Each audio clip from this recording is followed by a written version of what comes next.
Hey guys, welcome back to Cooking with Thai Good. Today we're going to be making a caramelized glazed pork chop. I'm going to be using molasses as my base. Of course, I'm going to be adding butter, salt, pepper, onions, garlic, clove. I'm going to be also adding brown sugar. This will get our nice caramelization that we need to get going for the pork chops after I saute them. Make a sauce and then do a nice drizzle so it can be roasted in the oven.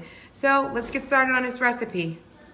So I guess this goes without saying, if you don't like pork, you can keep scrolling, or you can use this recipe on things that you do like salmon or chicken, completely up to you. But today I'm going to be cooking pork. So my pork was actually washed off with vinegar, lemon, and water. I do also use a coarse salt to wash my meat.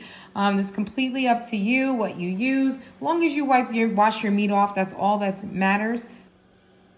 I wanted to make sure to show you what I'm adding to my bowl. It is going to be the molasses, the black pepper, garlic powder, as well as salt. Of course, you need salt. I'm going to also throw the vegetables inside my actual pork chop. This will marinate overnight in the refrigerator. And once it's actually done marinating, then it will be ready to be cooked and prepped. I do also use brown sugar. I forgot to add that. Of course, our brown sugar is always going to be added.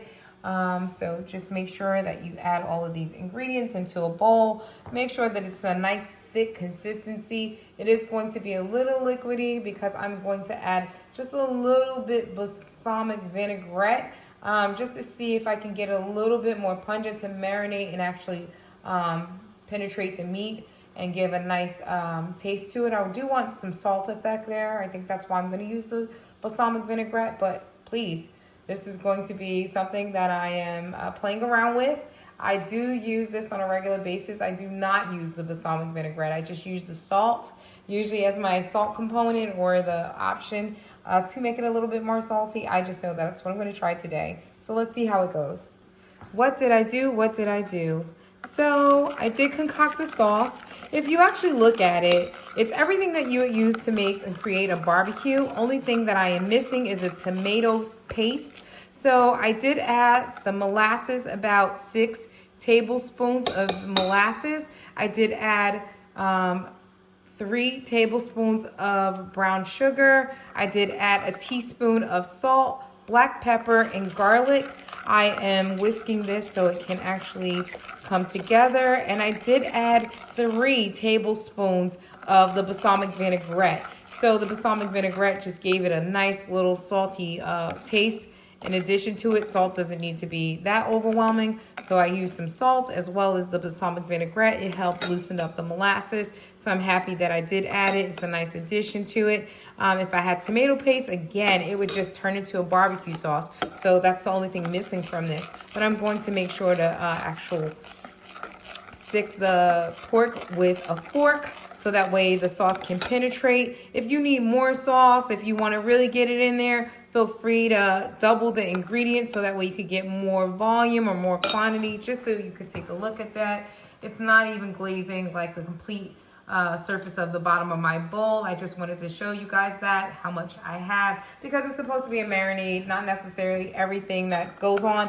Tomorrow when I cook it, I may just recreate this so I can have more sauce to just drizzle over it at the end, or maybe you want to hold your sauce, double the ingredients and hold some of that sauce at the end, so that way when you're finished cooking the pork, it actually, or your chicken or salmon, whichever you prefer, you can actually have it go into the side, so you can add it after the fact. Oh, I almost lost the train of thought. Don't get old, people.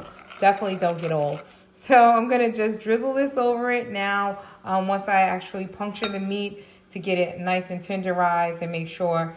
And if you can see, I did add the onions and peppers. I just wanted to make sure to show you guys that. And now I'm going to actually poke the meat so I can actually get it tenderized. And then I'll pour my marinade over it.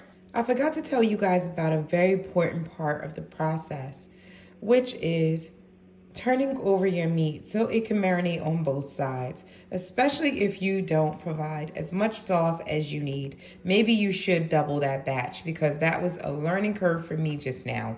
I ended up having to rotate my meat. It is 1 in the morning. I thought about it. I started this at 7 and I said, you know what? Only one side is really going to get that marinade and that actual caramelization on it. So I want to make sure that it gets the other side. And this is exactly what I ended up doing. I turned over my meat. As you can see, it's nice and brown on the one side that did get the marinade. The other side was very much pink. I am going to put saran wrap back over this and make sure that it gets covered and put back in the refrigerator. And it marinates for the rest of the night on the other side. I will be placing this in the oven for roughly 45 minutes on 375. That's how this will be prepped and cooked. So we'll see that process later on in the night. But there you are. That is my marinated pork chop. Make sure those onions and peppers are also marinated. They have to have the sauce on it. And also remember to also make enough sauce so that if you want to put it on top after your pork chop is nice and cooked, you'll be able to have that and add it to it. You don't have to recreate it multiple times like I had to. So there you are, learning lessons. That's what life is about, right? As I promised y'all, I made more sauce. You always need more sauce. So you see my molasses, my balsamic vinaigrette, salt, pepper, brown sugar, garlic, all my seasonings that I added earlier. It's going right back into this pan. Forgive me while I stir vigorously to break down that molasses a little bit and make sure that that sauce. You notice I use a lot of different flavors and seasonings because, you know, at the end of the day, this is what you do to build up a sauce. Keep in mind that if this was a tomato paste added to it, it would turn into a barbecue sauce. But I just wanted to make sure you guys knew exactly what I was going to do. I'm going to add more sauce onto my pork chops before I place them back in the oven. This is my pork chops after marinating overnight. So you'll see that sauce get added to it, and then I'm going to put it in the oven on 375. 375 for roughly 45 minutes, and it should be roughly good. So let's get to it. I'm going to pour this sauce over it, and I'm going to put it in the oven, and then you guys will see it all come to life. I wanted to actually show you guys my pork chops. They are cooking. You notice I did put lemon on them. I'm going to candy those lemons. Yeah, I'm going to put more marinade over it once it cooks down, and then you'll see the actual lemons get candied. It's really important that you put some type of bitterness when you have sweetness on your food, so that way you have some type of contrast to break the difference. I am not going to do rice today. I'm going to do couscous instead, or some quinoa. I haven't decided on which yet for this pork chop, but knowing me, it's going to be a couscous or some quinoa, and I'll show you guys that preparation for that as well. But this is my pork chop so far, marinated overnight in the actual molasses rub.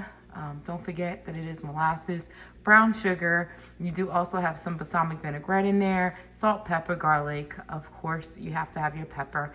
I actually put extra pepper, as you guys watched on my previous podcast on my cooking channel, that I do love black pepper. So I do add black pepper to all of my mix as well. So there you are.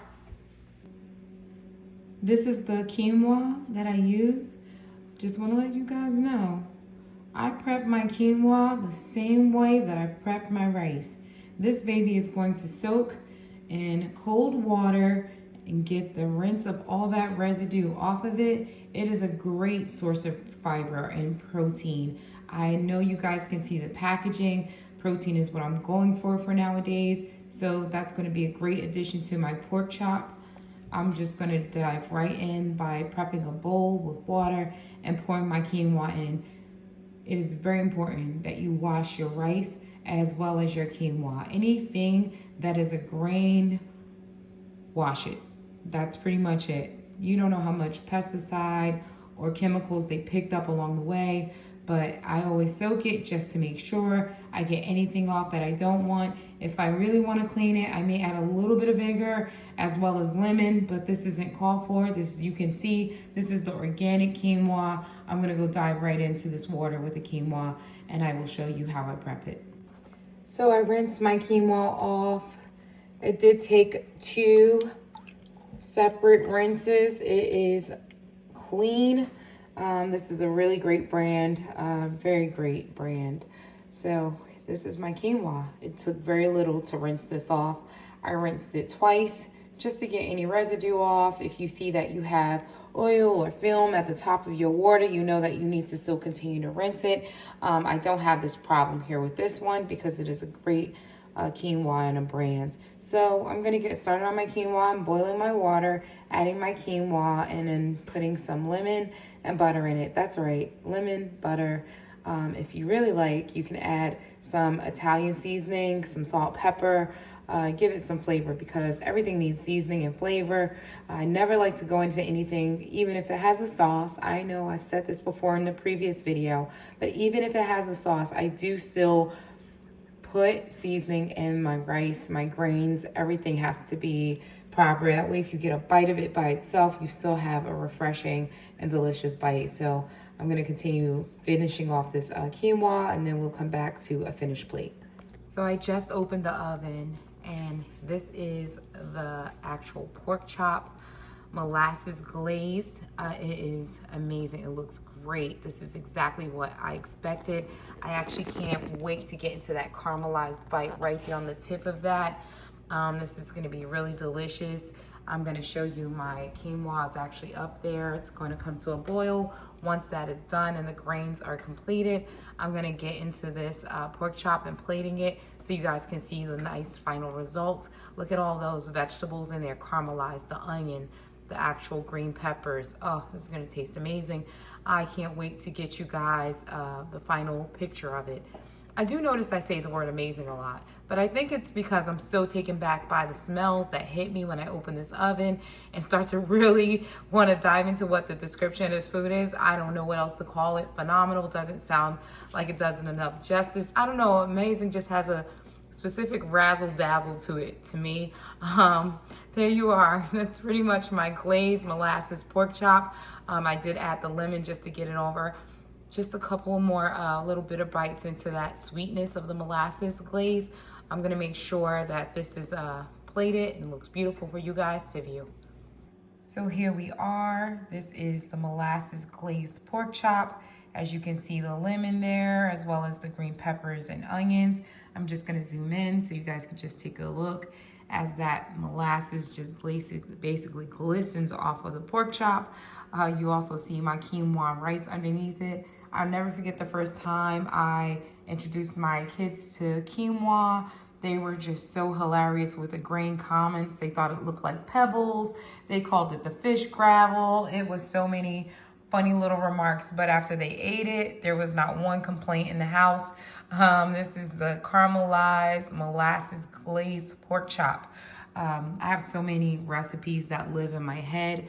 So this is just another one. So I hope you guys thoroughly enjoyed watching me prepare this molasses glazed pork chop. I hope that you are able to follow this very clearly.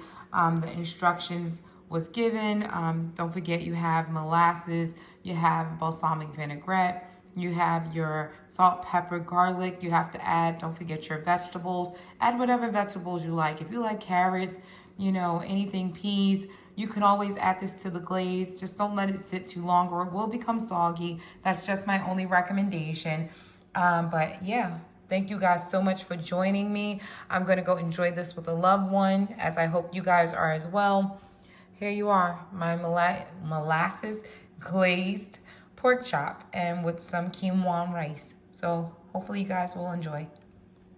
Thank you for joining me. Look forward to seeing you in my next video, Cooking with Ty Good. Thanks guys, bye.